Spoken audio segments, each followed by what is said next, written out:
podcast for curious mind.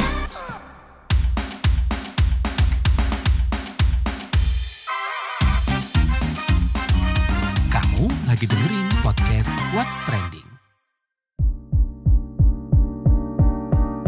Halo semua, ketemu lagi di What's Trending bareng Lea Baneza. Membahayakan, klakson telolet diminta tak dibunyikan lagi. Itu yang kali ini mau Lea bahas. Nah, pernah gak sih kalian tuh menjumpai bus-bus dengan klakson telolet?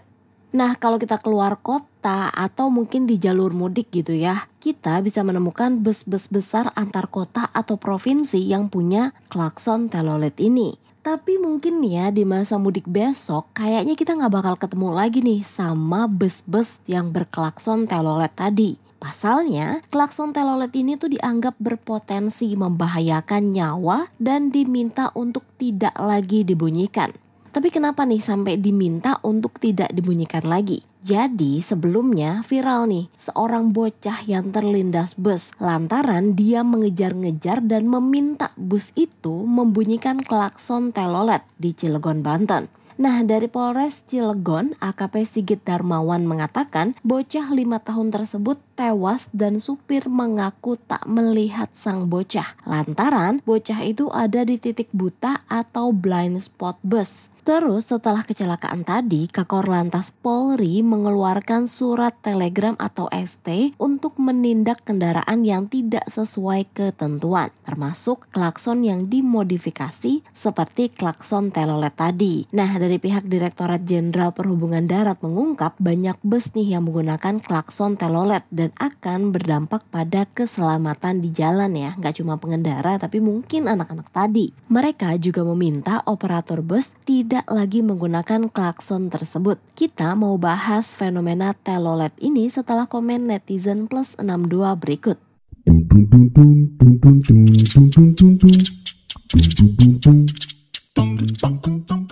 Yang pertama @alxx. Dilarangnya karena banyak anak kecil suka lari-lari nyebrang sembarangan. Sama kalau ada mobil bunyiin basuri pada lari-lari. Lanjut @vapxx. Kalau udah dilarang, si bocil-bocilnya lihat di mana lagi ya? Padahal itulah yang membuat mereka bahagia. Mencari kebahagiaan gak perlu yang mahal-mahal. Cukup lihat bus yang ada basurinya aja mereka udah bahagia. @masxx.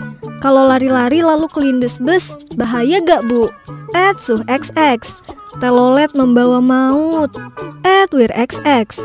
Ujung-ujungnya sopir yang disalahkan. Padahal dia hanya bekerja untuk memenuhi kebutuhan keluarganya. Yang salah itu jelas orang tua, tidak memantau keberadaan anaknya. Inilah negeriku yang kucintai. Konoha, Konoha. Semoga sang supir tabah dan semoga orang tua korban bisa menerima kenyataan dan semoga si anak mendapatkan tempat yang sebaik-baiknya di sisinya. Amin. @lxx. Turut berduka cita. Buat adik-adik jangan terlalu riang bermain. Hati-hati, jangan terlalu dekat dengan kendaraan besar. @chinxx. Jaga anak-anak kita semua ya. Namanya anak-anak pada senang hiburan. @yatxx. Yang dipermasalahkan sama polisi ini, orang-orang pada nyetopin armada dan itu membahayakan.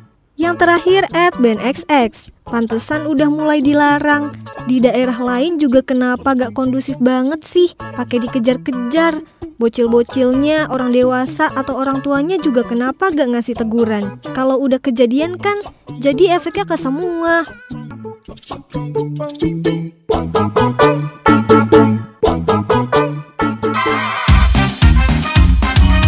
Kamu lagi dengerin podcast What's Trending.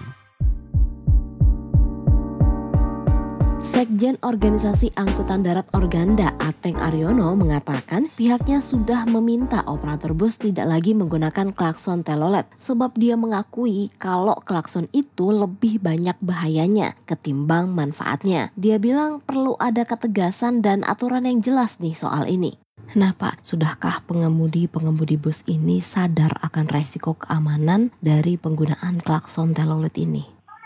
Ya, sekarang kan istilahnya ada klakson basuri kan.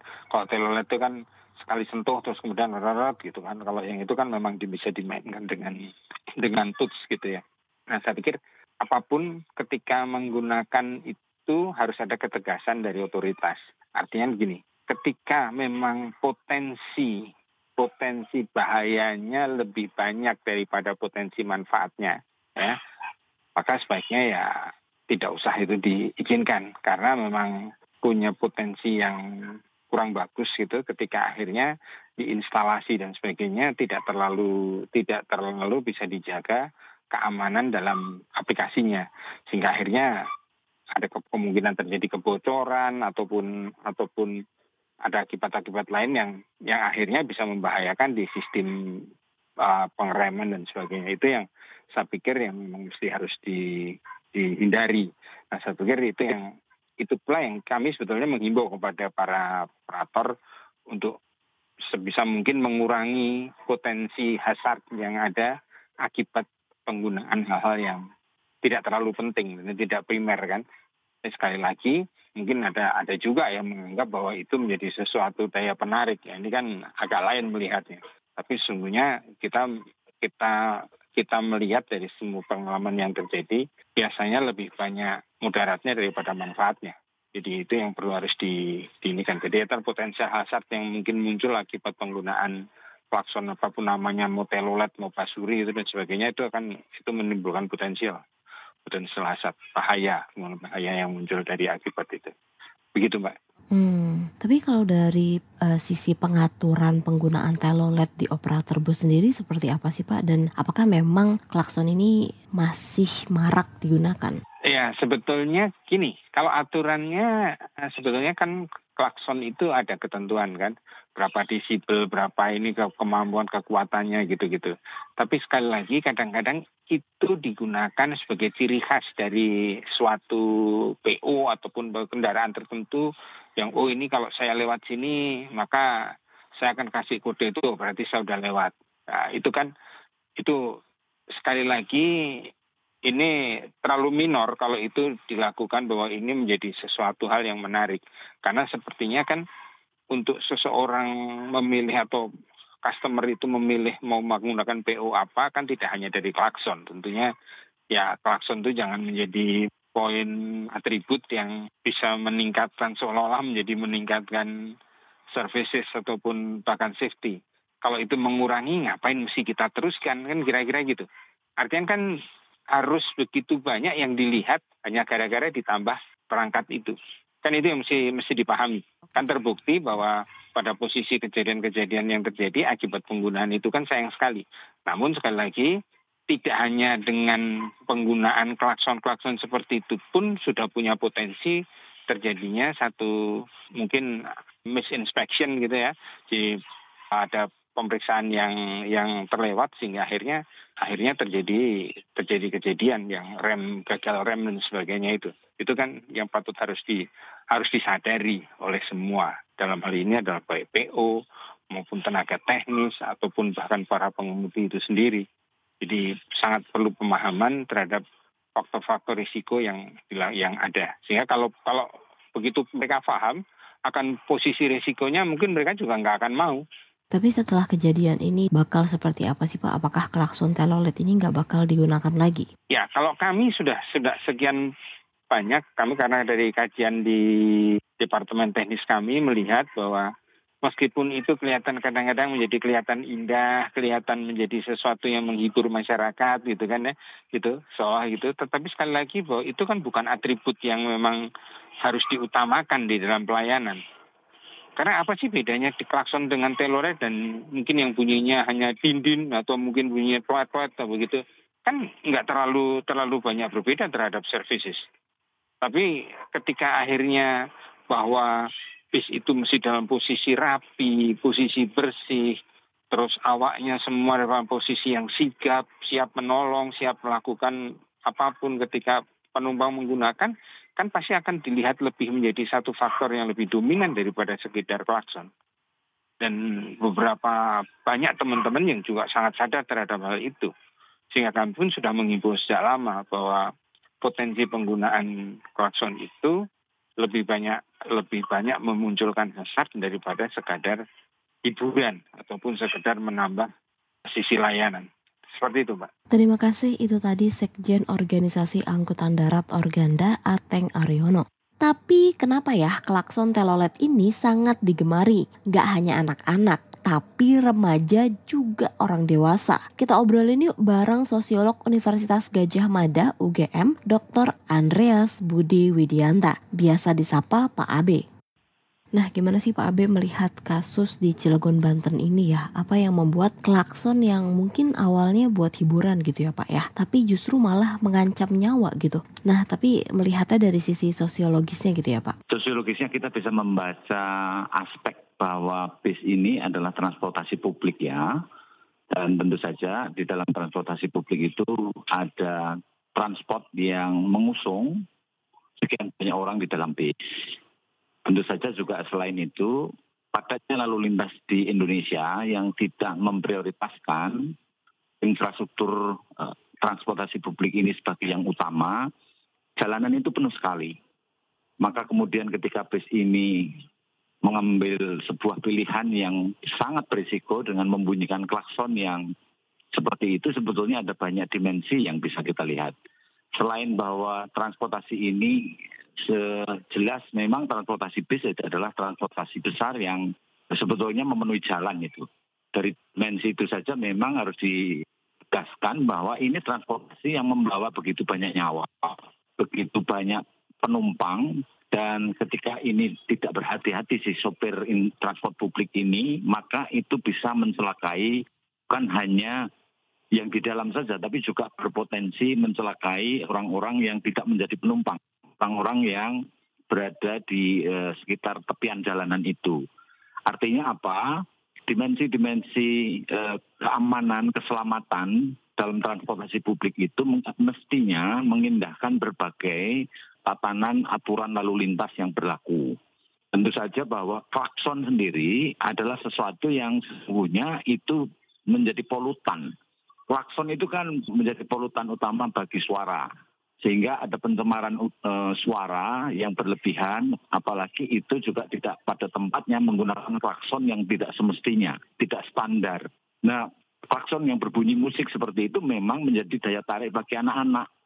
Tetapi bahwa itu juga dipicu oleh sosial media di berbagai tempat yang kemudian itu dari viral-viral itu dan mempengaruhi perilaku anak-anak ini untuk meniru, dan itu akan menuai berita viral juga ketika dia itu memberitakan hal itu. Nah, ini ada sebuah pusaran semacam berita viralitas itu sendiri dalam konteks dunia media sosial hari ini juga sangat membahayakan dalam praktik-praktik keseharian, dan itu juga membahayakan keselamatan anak, di mana ada dimensi lain yang kita bisa potret dalam perpolitikan ruang di Indonesia. Politik ruang itu maksudnya begini, bahwa anak-anak ini mestinya bermain di tempat yang aman, tempat terbuka yang sebetulnya tidak berisiko. Nah, ketika mereka tidak ditempatkan, tidak diberi ruang tempat bermain yang memadai, maka ruang bermain mereka ya sangat berisiko seperti itu. Mereka bermain di sepanjang badan jalan yang bahkan itu bukan hanya tepian yang sangat sempit seperti itu, tentu saja menjadi risiko besar bagi anak-anak untuk tertimpa berbagai bentuk eksiden, kecelakaan-kecelakaan seperti itu. Ini kan artinya perlu ada melihat kembali bahwa lalu lintas itu adalah infrastruktur yang harus dijagai betul tentang keselamatan dan rambu-rambunya, dan itu harus dipenuhi. Yang kedua, beri ruang tempat bermain bagi anak yang lebih memungkinkan anak itu untuk bisa bertumbuh, berkembang sebagai anak-anak, memang butuh ruang main. Dan itu artinya butuh ruang terbuka hijau bagi anak-anak untuk mengekspresikan di masa kecilnya, sehingga mereka bisa bermain. Tapi perlu nggak sih Pak sampai dilarang? Transportasi publik mesti punya standar bagaimana mereka, termasuk equipment yang dipersyaratkan. Apakah menggunakan klakson seperti apa, bagaimana perilaku dari sopir bis sendiri yang seringkali, selain kadang-kadang bis di Indonesia juga sangat bisa kita lihat jejaknya, mereka seringkali juga berebut penumpang dan kebut-kebutan gitu ya, dengan kecepatan-kecepatan yang sangat tinggi, sementara jalanan tidak memungkinkan bis-bis besar seperti itu untuk menempuh kecepatan tinggi.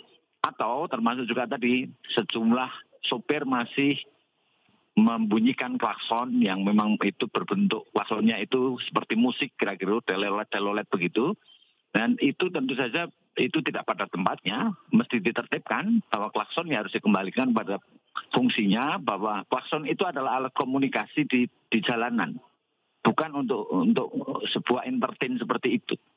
Dan itu kan komunikasi antara sopir dengan sopir lain yang berada di jalanan, bahwa klakson itu membunyikan alarm bahaya bahwa mobil ini ada dan ingin lewat.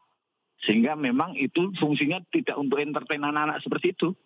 Tapi memang difungsikan untuk alat berkomunikasi yang itu adalah standar keselamatannya ada. Maka kemudian ketika itu klakson diganti dengan bunyi seperti itu, ya mestinya harus ada larangan tegas. Boleh, karena ini akan membahayakan nyawa. Bukan hanya anak-anak ya, siapapun yang kalau itu sopirnya teledor dan terlalu berlarut dengan seperti itu dibiarkan, maka ini akan terjadi korban-korban lain berikutnya. Bukan hanya anak-anak, dan siapapun itu bisa menjadi korbannya.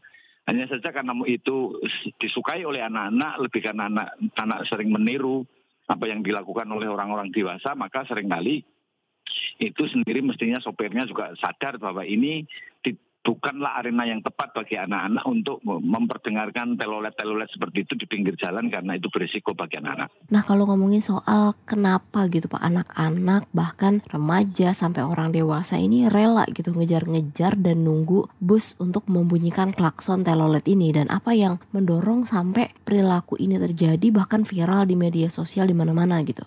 Ya, itu bagian dari bagaimana memviralkan. Itu pasti ada kepentingan sejumlah kelompok orang dewasa yang ingin memviralkan anak-anak ini. Tetapi barangkali itu ada mengejar tentang ini akan menjadi pemberitaan viral, dan itu dianggap barangkali akan menjadi semacam informasi yang menghibur begitu. Tapi ini kan adalah bentuk dari masyarakat kita mudah sekali membuat lelucon-lelucon yang sebetulnya nggak lucu.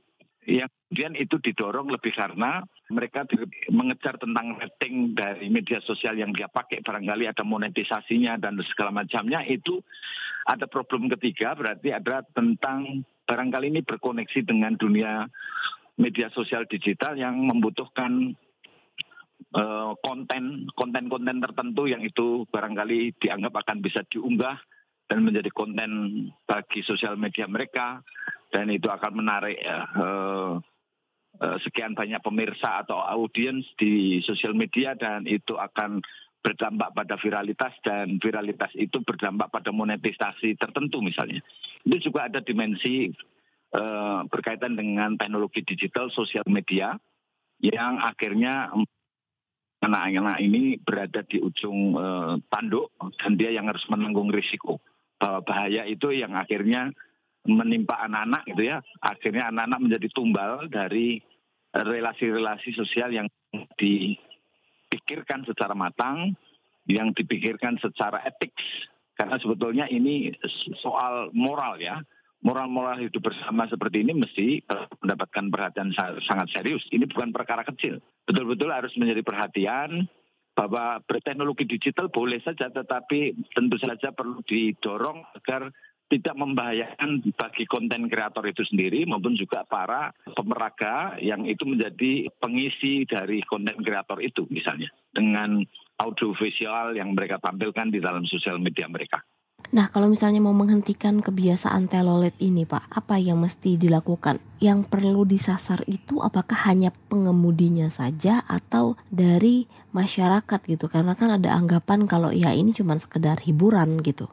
Jadi ada 3 soal. Ada masyarakat sendiri. Masyarakat itu terbedakan dari si orang tua juga jangan memperbolehkan anak-anaknya untuk bermain di pinggir jalan. Yang kedua dari konten kreator, kalau itu ada yang berkaitan dengan konten kreator tertentu, untuk melihat tingkah anak yang tengah berjoget ketika mereka sambil mencegat bis untuk membunyikan klakson teloletnya, kira-kira gitu. Itu juga harus diberi pendidikan bahwa membuat konten kreatif itu boleh saja, tetapi jangan membahayakan diri sendiri dan orang lain. Begitu juga sopirnya. Tentu saja sopir ini adalah orang yang juga berperan besar di dalam menjaga transportasi publik yang dia kendalikan itu betul-betul menjamin keselamatan banyak pihak. Selain penumpang juga pengendara lain di jalanan. Ataupun orang yang berada di pedestrian, berada di jalan kaki, ya, level beberapa trotoar yang itu digunakan untuk jalan kaki bagi orang-orang yang ada di situ. Nah, itu semua kan seluruh beberapa elemen ini tentu saja harus diperingatkan. Pendidikan itu bisa banyak hal. Ada memang harus dengan punishment aja. Tapi terutama bagi yang serius adalah jalan raya tadi. Tapi pendidikan dan misalnya untuk orang tua, bagi orang tua anak, maupun juga konten kreator, dan masyarakat luas pada umumnya perlu untuk disosialisasikan. Ini perlu mendapatkan sorotan publik dan itu perlu didiseminasikan ya. Ada diseminasi berkaitan dengan pendidikan itu ke berbagai pihak tadi. Terima kasih, itu tadi Pak Abe alias Andreas Budi Widianta, sosiolog Universitas Gadjah Mada UGM. Pemerintah Arab Saudi mengeluarkan aturan baru yang memperbolehkan non-muslim berkunjung ke Mekah dan Madinah. Kini pemerintah Saudi memperbolehkan non-muslim mengunjungi Mekah dan Madinah dengan izin khusus ke Kerajaan Arab Saudi. Meski dapat izin khusus, non-muslim hanya diperbolehkan berkunjung sebanyak 4 hari saja. Mereka juga diwajibkan melampirkan beberapa dokumen seperti kartu tanda penduduk, paspor, pernyataan tujuan kunjungan, dan mengajukan visa khusus ke Komisi Pariwisata dan Warisan Nasional Saudi. Meski diperbolehkan memasuki wilayah Mekah dan Madinah, non-muslim tetap dilarang memasuki Masjidil Haram dan Masjid Nabawi. Mereka juga tidak diperbolehkan menunjukkan atribut keagamannya selama berkunjung dan perempuan diwajibkan menggunakan hijab. Putri Wales, Catherine atau Kate Middleton mengungkap dirinya membutuhkan waktu memulihkan keadaannya dan menjalankan kemoterapi preventif usai didiagnosa kanker. Kate mengatakan dirinya mendapat dukungan keluarga, khususnya sang suami, Pangeran Wales William. Namun, Kate mengakui dirinya masih membutuhkan waktu dan cara menjelaskan penyakitnya kepada anak-anaknya, yaitu George, Charlotte, dan Louis. Dia juga memastikan dirinya mendapati medis yang kompeten dan dia mengungkap terima kasih atas dukungan orang-orang. Perusahaan teknologi multinasional Apple digugat tuduhan monopoli ilegal pasar smartphone di Amerika Serikat. Gugatan diajukan Departemen Kehakiman Amerika Serikat bersama 16 jaksa agung negara bagian dan distrik. Mereka menuduh Apple menaikkan harga bagi konsumen dan pengembang. Apple juga dituduh membuat orang-orang bergantung pada ponselnya.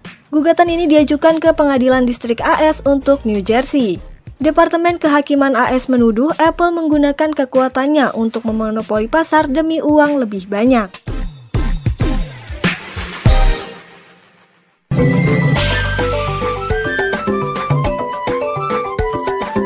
WhatsApp Indonesia.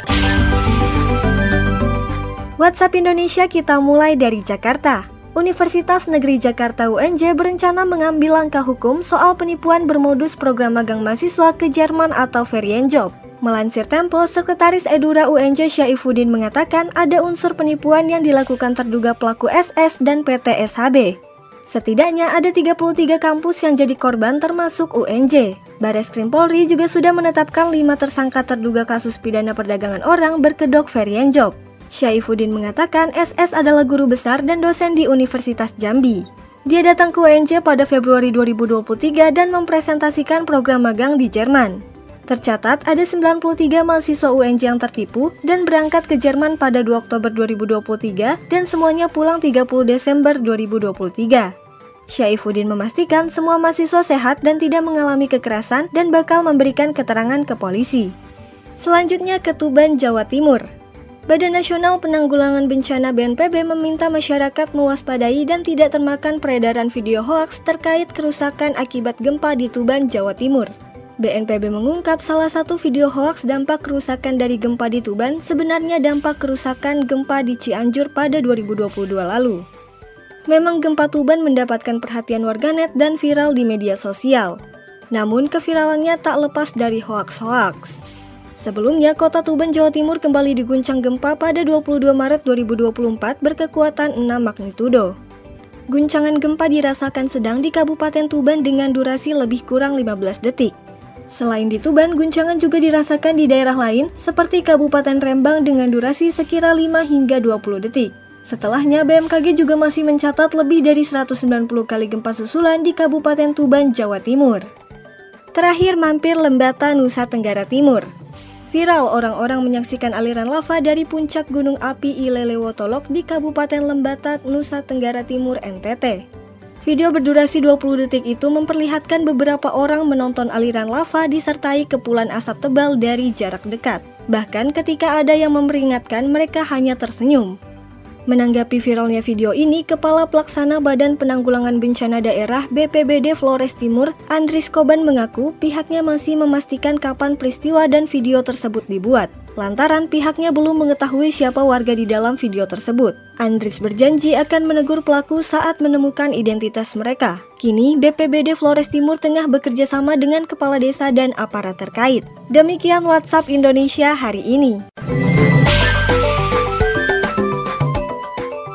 Terima kasih sudah mendengarkan What's Trending. Jangan lupa terus dengarkan podcast What's Trending di kbrprime.id atau aplikasi mendengarkan podcast kesayangan kamu. Lea Baneza pamit, stay safe and happy. Bye-bye. Kamu lagi dengerin podcast What's Trending.